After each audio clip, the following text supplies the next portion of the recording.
Hello, I am Alana Arnold Brown, and I'd like to talk to you about mindfulness and how it relates to consciousness as cognitive psychology understands consciousness to be. And generally, when we talk about consciousness from a psychological standpoint, we break it down into 4 different components. And this is certainly not the only way to think about consciousness. It's just one way. And I think that there are many other valid ways, but this is a very useful tool for a lot of people in understanding what's going on in their minds, their beings, their thinking, their feeling, and how they can begin to work with it to balance it out and begin to get some sense of peace and order to the different qualities of consciousness that flow through it. I like to use an analogy when talking about consciousness of a mag flashlight, a mag light. And those are those big, huge flashlights that have the ability to twist the end, and you can change the intensity of the light that comes out the other side, that comes out of the bulb.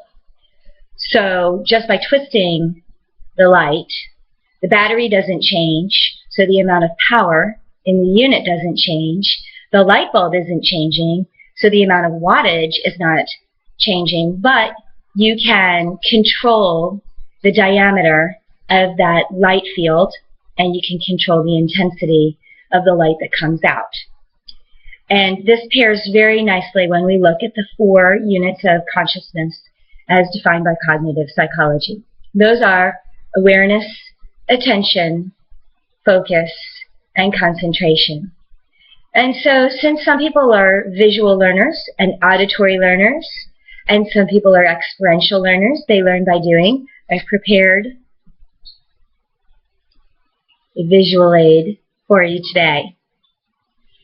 So these are the different units. Here we have awareness, and this is being able to hold something in your consciousness, being able to identify something through the units of perception, which are your sight, sound, smell, taste, and touch. Different areas of the brain pick up or perceive these different units of consciousness and bring them into your awareness. And this is analogous to taking that flashlight and directing it towards something in your environment. Attention is the ability to maintain a unit of consciousness in your field of consciousness over a period of time. It is being able to attend to something, or simply put, being able to hold the flashlight in one spot for a long period of time, being able to pay attention. Now, focus is also holding something in your consciousness, but it is really paying, not just a simple act of paying attention to it, but noticing and picking up on the details. So if we use our flashlight analogy, it would be taking the light and turning the dial so that the units of consciousness are not changing, but they're becoming more focused. They're becoming more condensed with a smaller area. So you may not pick up on as many different things in your environment, but you will be able to notice more detail coming out of that object that you are choosing to attend to and focus on. And the longer that you concentrate on it, the more units of detail will come out. Being able to hold the attention for longer periods of time is consciousness, is concentration. So these are the 4 different units of consciousness that we recognize at present and the way that they relate to one another.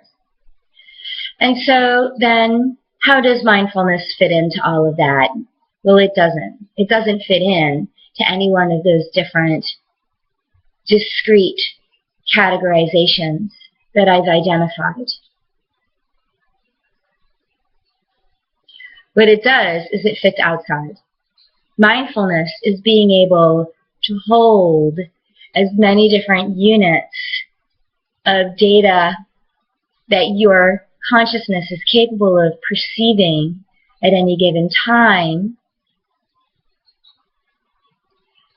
and being able to attend to them and being able to focus on them all simultaneously. Now, mindfulness is a muscle. You build it through daily practice. You build it through opportunity.